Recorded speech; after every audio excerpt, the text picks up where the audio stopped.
My wife doesn't want you there. She thinks you're pathetic. That's what my brother spat out the instant I asked why I wasn't invited to his wedding. I'm Kayla Brooks, 38, and 15 years of my life just detonated. Quick hit on why this betrayal burns. When our mom, Diane, died in a crash, he was 14 and I was 23. I ditched college, waited tables at nights, sold insurance during the days, whatever. I kept him fed, schooled, and dreaming. His engineering degree covered? Graduation gift. A $350,000 loft condo in Kansas City's Crossroads. Title, still mine. I even stacked a $35,000 Europe study fund for the trip he'd raved about. Last weekend, mid-coffee scroll, Instagram ambushed me. My brother in a tux, kissing a girl I'd met once. Caption blasting, best day ever. My hand shook so bad the mug nearly shattered. I dialed 7 times until a voice on speaker snarled, "Kayla, stop controlling him. You're pathetic." He didn't say a word. Before the full blast off, smash subscribe and hit like if you're ready for the total family implosion. Call dropped, blood roaring, one thought crystallized. If I'm pathetic for caring, my brother and his new wife are about to crash land without my net. Last weekend, while grabbing coffee at my usual spot, my phone buzzed with a notification. I opened Instagram out of habit and froze. There was my brother, Dylan Brooks, sharp in a black tux, his arms around a woman in a flowing white gown. Hailey Grant, the influencer he'd started dating 6 months ago. The photo showed them mid-kiss under string lights, her rings sparkling.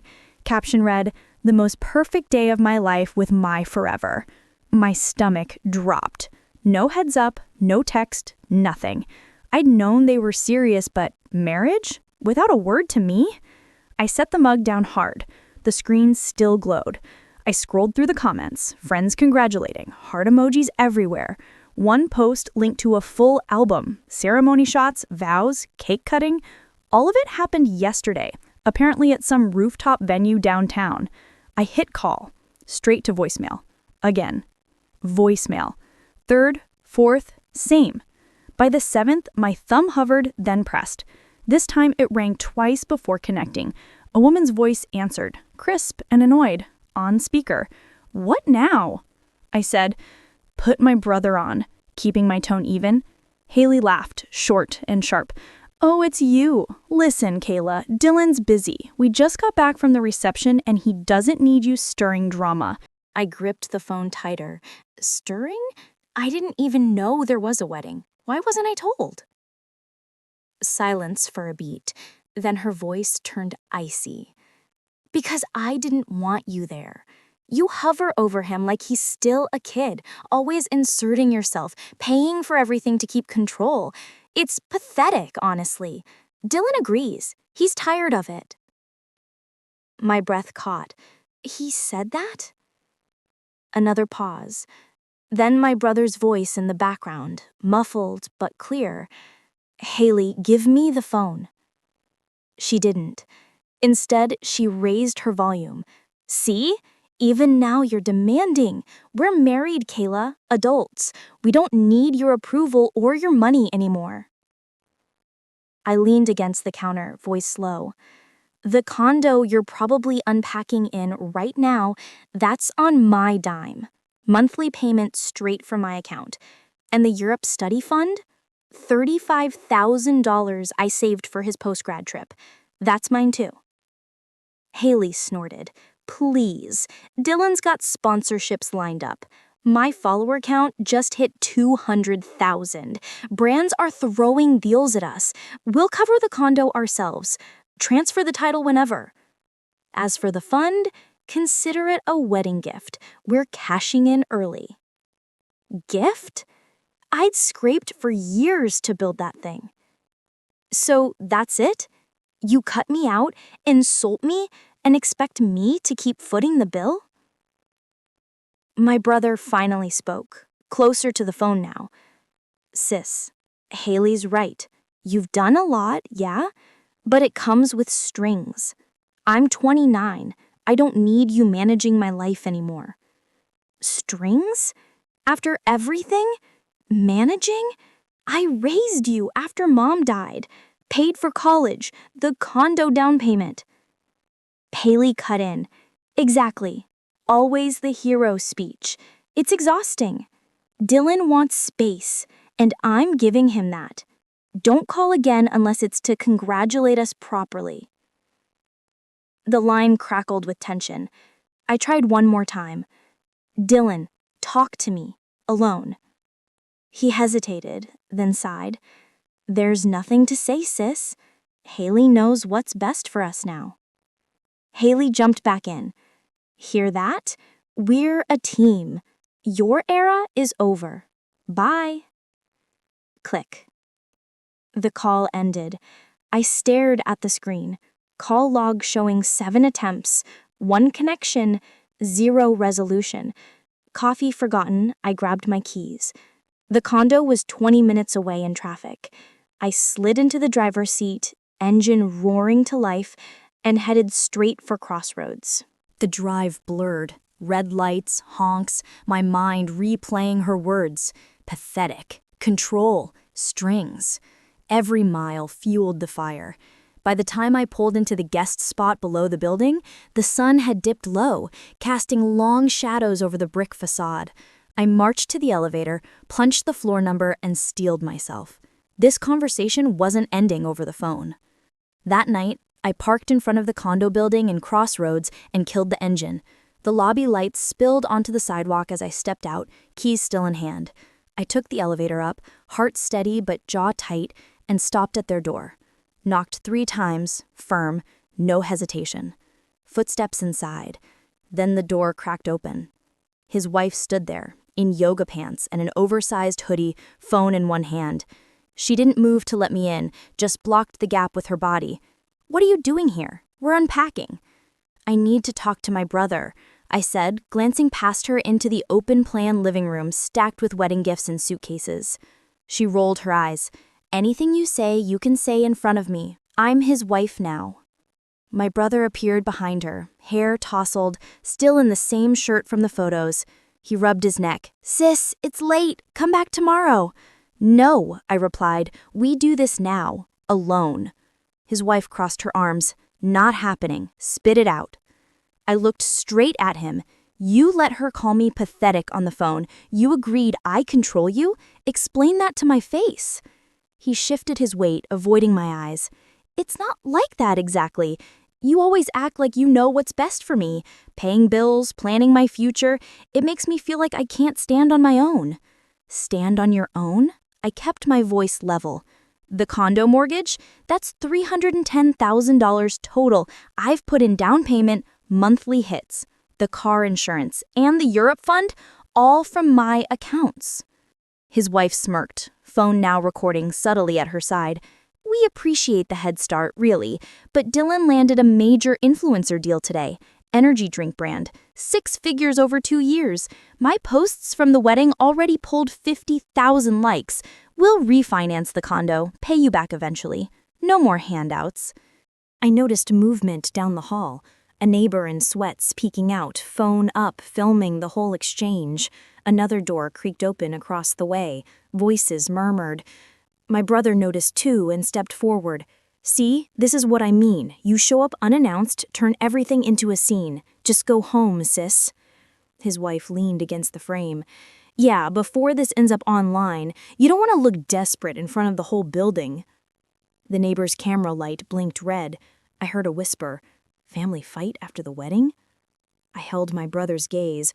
You're okay with this? Her recording? Neighbors watching? Me shut out like a stranger? He exhaled. It's our life now. We're building something without the safety net. Accept it. Or don't, his wife added. Either way, close the door on your way out. The hallway felt smaller, eyes on me from multiple angles. I could push past, force the issue, but what would that prove? I turned, walked back to the elevator and pressed the button. Doors slid open immediately. As I stepped in, I caught my reflection in the mirrored wall. Calm exterior, storm inside.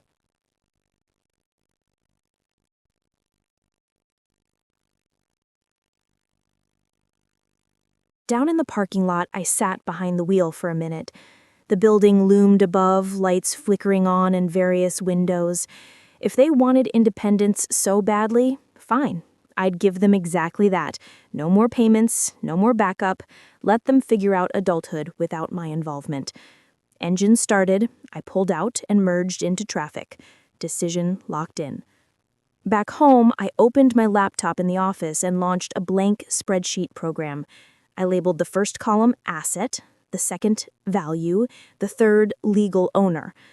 Line 1, Crossroads Loft Condo, $350,000 purchase price, sole title holder, Kayla Brooks. Line 2, 529 Education Savings Plan designated for European graduate studies, $35,000 accumulated, account owner, me, with my brother listed as beneficiary only. Line 3, Premium Economy round-trip airline tickets from Kansas City to Paris, returning from Rome, $8,000 total, reservation and payment under my personal credit card. I inserted more rows for ongoing commitments. Condo Homeowners Association dues, $800 monthly auto draft, property tax escrow, $2,000 quarterly, high-speed fiber internet bundled with building amenities, $120 billed to my account. Even the shared ride service family plan, $40 per month, my card on file. The running total crossed $400,000 in direct exposure. I saved the workbook as Exposure Audit and opened a second tab for action steps. Each asset received a sub-column: cancellation method, required forms, estimated timeline, potential penalties.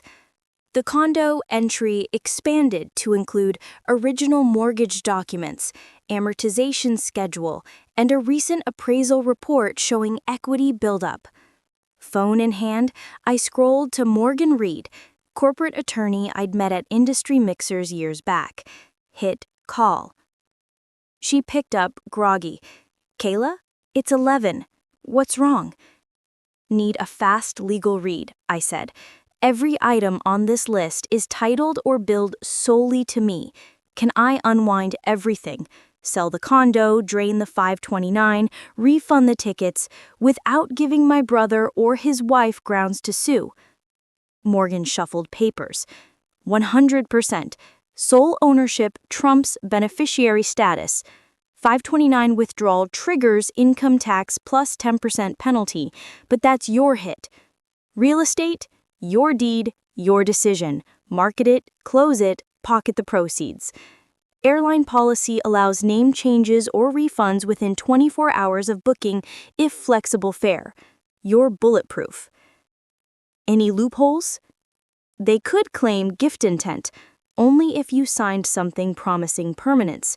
From what you described, no. Forward the docs. I'll skim tonight. I emailed the spreadsheet, scan deed, 529 statements, ticket confirmation. Her response landed in under 10 minutes. Ironclad. Use attached templates for banks and airline. For condo sale, standard listing agreement. Change all passwords immediately. Templates downloaded. Official 529 distribution request. Mortgage assumption denial letter. Airline voluntary cancellation form. I printed each, filled in account numbers, signed with the same pen I used for his college applications, scanned, and returned to Morgan for final sign-off. If being called pathetic was the price for years of backup, the price just expired. I started the coffee maker, selected the darkest roast, and poured the first mug. Back at the desk, I cross-referenced every transfer log. The 529 alone documented 60 monthly deposits of $580 each, plus lump sums from tax refunds. The condo mortgage showed on-time payments for 48 consecutive months, principal reduction of $42,000. Clock read 1:30. Second mug down. I pulled comparable sales data from 3 real estate portals. Nearby units closed between $375,000 and $390,000 in the last quarter. Added a column for projected net proceeds after commission and closing costs. Conservative estimate, $45,000 profit.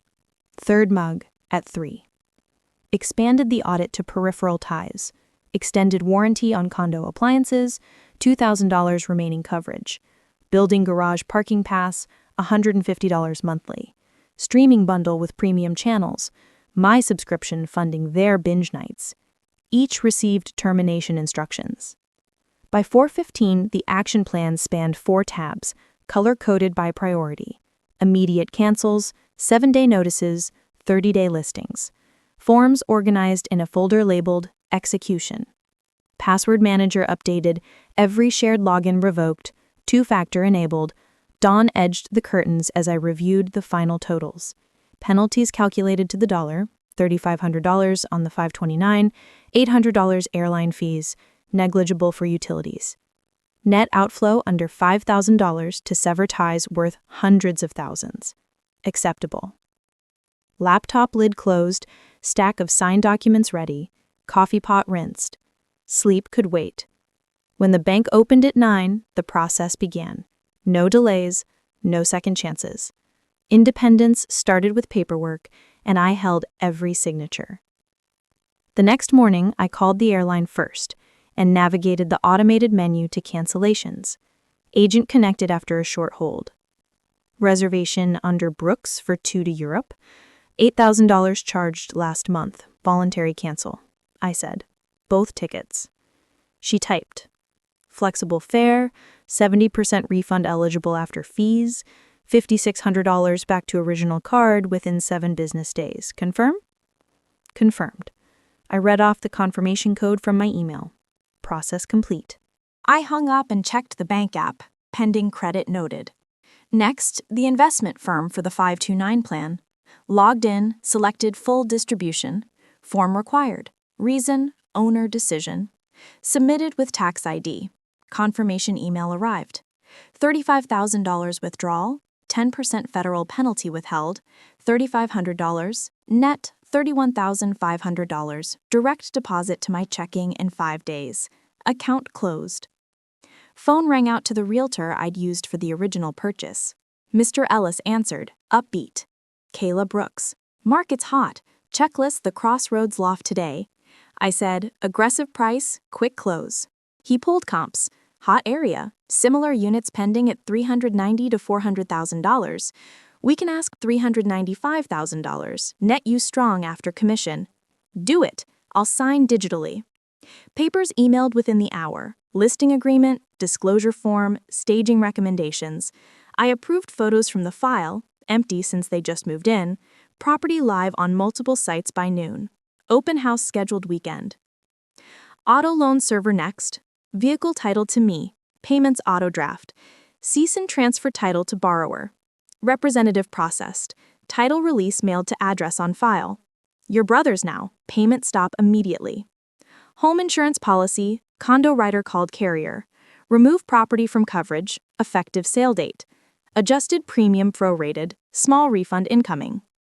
Streaming service app open. Family plan manager. Removed 2 profiles. Downgraded to individual. Charge dropped from $90 to $15 monthly. Utility companies 1 by 1. Electric, water, gas. Transfer billing to resident upon request or disconnect if unpaid. Deposits refunded to my account. Final step before lunch, composed a single text. You wanted independence? I'm granting it fully. No more support of any kind. Do not contact me again. Sent to my brother's number, then blocked it. Opened Photos app. Selected every picture from his graduation forward. Deleted batch. Contacts scrubbed. Social follows unfollowed. Afternoon brought inquiries. 3 agents requesting showing same day. Mr. Ellis coordinated virtual tours for out-of-town buyers. Offers trickled in by evening. One at $385,000 cash, another $390,000 with financing contingency. I countered the cash offer at $395,000, 30-day close, accepted within minutes. Inspection waived for speed. Earnest money wired. Week 2. Appraisal came in at $400,000 even. Buyer upped to match, covering any gap. Closing attorney drafted docs, my signatures electronic. Week 3. Final walkthrough virtual. Keys handed to buyer's agent post-funding. Wire hit my account. $374,000 after fees, taxes, payoff.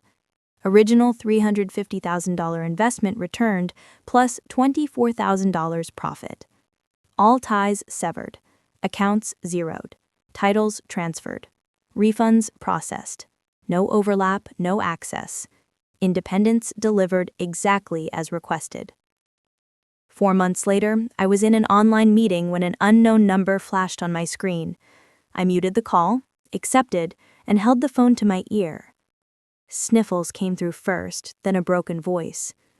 "Sis, it's me." My brother sounded wrecked. I stepped into the hallway, closed the door. "How did you get this number?" "Borrowed a friend's phone. Please don't hang up." He drew a shaky breath. Everything fell apart. His wife lied about the deals. I leaned against the wall, listening. My promotion had come 2 months back. Senior marketing director, corner office, 20% raise.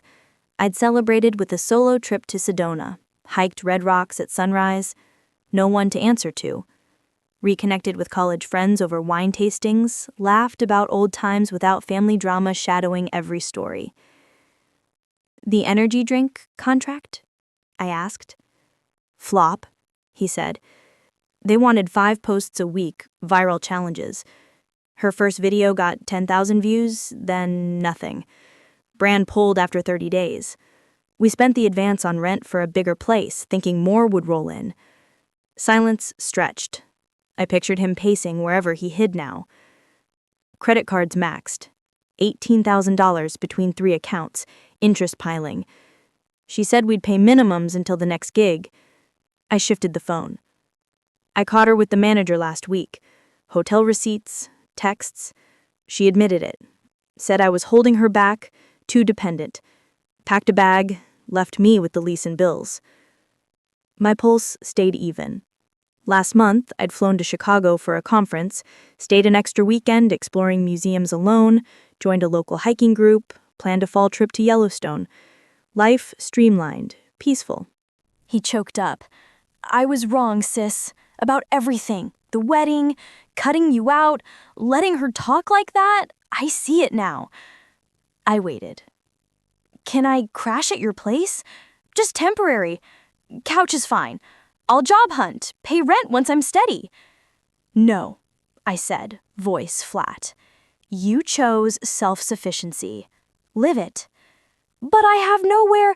"You built this. I cut influencer dreams, secret marriage, insults. Handle the consequences." Tears turned to sobs. "Please, family forgives."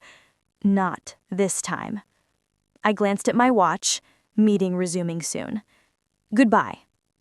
I ended the call, blocked the new number, returned to the conference room, unmuted, picked up where the team left off on campaign metrics. Focus sharp, no distractions. That evening, I met old coworkers for happy hour downtown.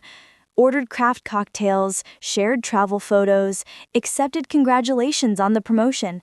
Phone stayed silent, contacts clean. Next weekend, I booked the Yellowstone Lodge solo cabin. No shared expenses. Packed gear, mapped trails. Excitement real for the first time in years. My brother's world crumbled. Mine rebuilt stronger. The line stayed drawn. 1 month later, Morgan texted a screenshot from the real estate portal. "Your old loft closed yesterday. Final sale $395,000. Wire confirmation followed. Mortgage payoff, commissions, fees deducted, net profit $45,000, hit my account same day. I celebrated quietly, signed a lease on a cozy 1-bedroom condo in the same Crossroads area, smaller footprint, 0 baggage. Divorce papers surfaced online through public records. My brother and his wife split assets, 0 equity, $18,000 joint credit card debt, divided evenly. She kept the ring, he kept the car title, now repossessed for missed payments. Stress citations appeared in his work file. Engineering firm let him go after 3 unexcused absences. His wife posted tearful stories nightly, Close-ups of empty closets, captions begging for brand collabs. Sponsorships dried completely. Her profile dropped to under 50,000, comments disabled. My brother bounced between couches. High school buddy one week, former coworker the next. No stable address, no vehicle, resume gaps widening. Food bank visits became routine. Pride swallowed with every line. I ignored it all. New place furnished simply, mid-century desk facing the window, plants on the balcony, coffee station stocked with single origin beans, weekends filled with yoga classes, bookstore browses, volunteer shifts at the animal shelter. Savings grew, promotion bonus invested, travel fund rebuilt for a winter ski trip to Colorado. Boundaries held firm. Mutual friends asked for updates. I changed subjects. Social media scrubbed clean. No accidental likes or views. Peace settled in layers. First, quiet mornings. Then, genuine laughter with new circles. Sacrifice never guaranteed gratitude. I learned that the hard way. Setting limits protected dignity, not punished love. Family ties severed when respect vanished and rebuilding started from self-worth alone. Their independence carried a steep price tag. Eviction notices, collection calls, reputation shredded. Mine carried freedom. Choices unburdened, future unwritten by obligation. That was the cost of the independence they demanded. To everyone who stayed until the end, thank you for listening. These stories hit close because boundaries matter in real life, too. What would you have done in my shoes? Drop your thoughts in the comments. I read everyone. If this resonated, share it with someone who needs the reminder. See you in the next one.